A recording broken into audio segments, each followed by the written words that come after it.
नमस्कार। भारतीय न्यूज पर ताल ठोक के देख रहे हैं आप और मैं हूं आपके साथ शुभम मिश्रा। आज का जो हमारा सवाल है ताल ठोक के में कि क्या भारतीय जनता पार्टी की सरकार बनती है दिल्ली में, और अब जो रेखा गुप्ता है उन्होंने महिलाओं के सम्मान में महिला समृद्धि योजना देने का ऐलान कर दिया है। 2500 रुपए उनके सीधा खाते में जाएंगे। और इसी पर बात करने के लिए आज हमारे साथ मौजूद है रिंकू सेठी सर, जो कि भारतीय विद्यापीठ में अध्यापक के रूप में कार्यरत हैं। और आज जानेंगे कि आखिरकार ये योजना किस तरीके से कार्यरत है। तो सर, क्या कुछ विचार हैं आपके इस पूरी योजना को लेकर? देखिए, सबसे पहली बात तो ये है कि बीजेपी ने सत्ता में आते के साथ ही जो है 8 मार्च की डेट रखी और इसमें सभी महिलाओं को, ख़ास तौर पर जो बीपीएल कैटेगरी की महिलाएं हैं, उनको जो है 2500 रुपये देने का वादा किया। और इसके ऊपर पूरी तरीके से एक्टिव होके हमारी मुख्यमंत्री रेखा गुप्ता ने जो है काम किया और इसके ऊपर रजिस्ट्रेशन का काम अब शुरू हो चुका है। और तेज़ी के साथ जो है, जो ख़ासतौर पर बीपीएल कैटेगरी की महिलाएं हैं, उनको जो है 2500 रुपये उनके खाते तक पहुंचाने का काम अब जोर शोर से शुरू हो चुका है। पर सर, कहीं ना कहीं सवाल अब ये उठ रहा है कि जिस फ्रीबीज यानी कि मुफ्त योजनाएं, पीएम मोदी की भाषा में कहें तो रेवड़ियां, कि जिसका विरोध करते हुए बीजेपी विपक्ष में बैठी रही, विरोध करती रही, तो कहीं ना कहीं अब बीजेपी भी उसी राह पर चल चुकी है। देखिए, ये कहना कि जिस तरीके की मुफ्त की रेवड़ियां जो है केजरीवाल बांट रहे थे, उसी तरीके की मुफ्त की रेवड़ियां जो है बीजेपी बांटेगी, ऐसा सोचना जो है बिल्कुल निराधार है। जो महिलाएं आईटीआर फाइल करती हैं, जो महिलाएं कैपेबल हैं, आखिर उन तक जो है 2500 रुपये की स्कीम पहुंचाने का क्या लॉजिक है? जो महिलाएं बीपीएल कैटेगरी में आती हैं, रोजी रोटी के लिए जो है दिन भर कार्यरत रहती हैं, घरों में बर्तन मांजना और दिहाड़ी मजदूरी करना, ख़ास तौर पर उन महिलाओं के खाते में अगर 2500 रुपये जाते हैं तो ये वास्तव में जो है एक सही महिला समृद्धि योजना कहलाएगी। रही बात फ्री की रेवड़ियाँ बांटने की, तो देखिए केजरीवाल ने इससे पहले जो है फ्री पानी, फ्री बिजली और फ्री में डीटीसी की बस यात्रा का जो प्रावधान महिलाओं के लिए रखा था, उसमें जो है कुछ ज़्यादा ही फ्री की रेवड़ियां जो है केजरीवाल सरकार ने बांट दी थी। इस चीज़ के ऊपर जो है बीजेपी सरकार जो दिल्ली में बैठी है ज़रूर अंकुश लगाएगी और साथ ही साथ ये कैटेगराइज करेगी कि किन लोगों को जो है सही में फ्री की जो है सेवा मिलनी चाहिए और किन लोगों को फ्री की सेवा नहीं मिलनी चाहिए। थोड़ा सा वक्त दीजिए जो है रेखा गुप्ता की सरकार को, जो है इस काम को लेकर भी जो है हमारी सरकार, रेखा गुप्ता की सरकार जो है वो काम कर रही है। पर सर, क्या आपको नहीं लगता है कि जो फ्री की योजनाएं हैं, यानी कि इस तरीके से पैसा फ्री में दे देना, इस तरह की योजनाएं दे देना, क्योंकि ऑलरेडी जो सरकार है वो महिला कल्याण के लिए हो या फिर जन कल्याण के लिए हो, उनके लिए बहुत सारी स्कीम्स लेकर आती हैं जहां पर फ्री इलाज देती हैं। बिजली में भी क्योंकि 200 यूनिट फ्री है, तो भाजपा सरकार ने भी उसको लेकर अभी कुछ रोक नहीं लगाई है। तो बहुत सारी ऐसी योजनाएं जो ऑलरेडी फ्री में चल रही हैं। तो क्या आपको नहीं लगता है कि दिल्ली का बजट, यानी कि जो लगातार एक तरीके से घाटे की तरफ बढ़ता जा रहा है, उसको नज़र में रखते हुए और साथ ही साथ जो दिल्ली की अपनी एक इकोनॉमी है, क्या उसके सामने एक बड़ा प्रश्न चिन्ह नहीं खड़ा हो जाएगा? 2500 रुपये अगर दिए जाएंगे, ऐड ऑन किया जाएगा तो? देखिए, मुझे नहीं लगता 2500 रुपये की बीपीएल कल्याण योजना लागू होने के बाद दिल्ली का कोई बजट बिगड़ेगा। दिल्ली का बजट जो है आम आदमी पार्टी ने पहले ही बिगाड़ दिया था। मैं आपसे बात करना चाहूँगा, 6200 करोड़ रुपए का जो नुकसान डीटीसी को हुआ, वो जो है फ्री की योजना की वजह से ही हुआ। आपने फ्री की रेवड़ियाँ इस तरीके से, इस कदर जो है बांट दी कि आपने अपने डिपार्टमेंट सारे के सारे जो है पानी में डुबो डाले। मैंने इससे पहले भी आपसे कहा कि अब इस चीज़ को लेके जो है कैटेगराइजेशन होगा कि कौन सी चीज़ जो है जनता तक फ्री में जानी चाहिए और कौन सी चीज़ जनता तक फ्री में नहीं जानी चाहिए। देखिए, सबसे पहले तो इस बात को दिल्ली की जनता को समझना होगा कि हम आपको कौन सी सुविधाएं फ्री में दें और कौन सी सुविधाएं फ्री में ना दें। आपने बिल्कुल ठीक कहा, अस्पतालों में, शिक्षा क्षेत्र के अंदर और दूसरी जगह पर जो है फ्री के अंदर जो है पहले से ही जो सुविधाएं हैं वो दिल्ली सरकार दे रही है, कुछ केंद्र सरकार दे रही है।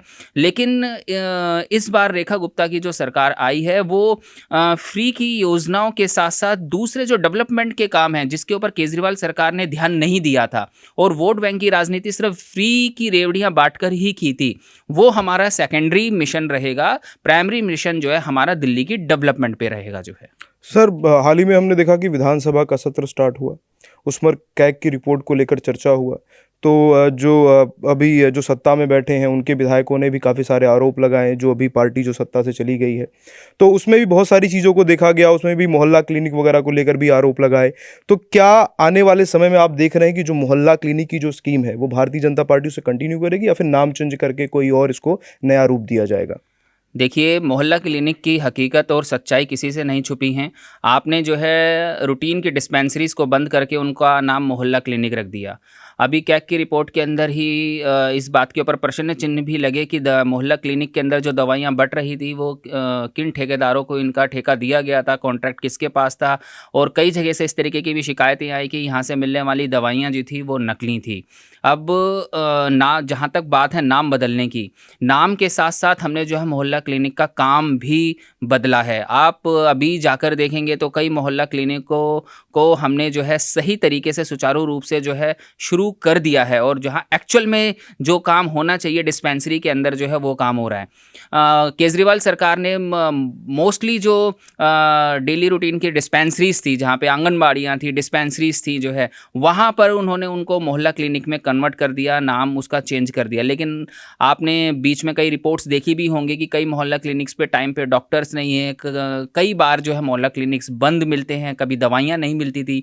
लेकिन अब आप आने वाले टाइम में देखेंगे कि ये मोहल्ला क्लिनिक आपको नए अवतार में नज़र आएंगे, सिर्फ नाम के साथ ही नहीं, काम के साथ भी।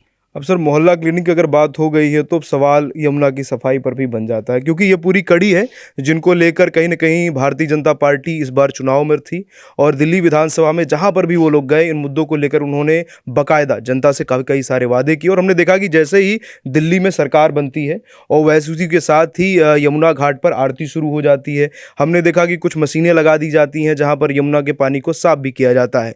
लेकिन सवाल तब उठा जब स्वाति मालीवाल उन्होंने विजिट किया, उन्होंने वो पानी का टेस्ट किया और पता लगा कि जो सफाई है वो अभी पूर्ण रूप से सही रूप से स्टार्ट नहीं हुई है। तो इस सवाल पर सर क्या कुछ जवाब रहेगा आपकी तरफ से? सर, इस सवाल का जवाब यही है कि जब नई नई दुल्हन ससुराल जाती है तो तकरीबन जो है 10-15 दिन उससे काम नहीं कराया जाता, ताकि हाथों की मेहंदी ना छूटे। कम से कम आपसे इतनी विनती ज़रूर है, मीडिया से इतनी विनती ज़रूर है, नई सरकार आई है, उसकी हाथों की मेहंदी छूटने दीजिए जो है, और साथ ही साथ एडजस्ट होने दीजिए।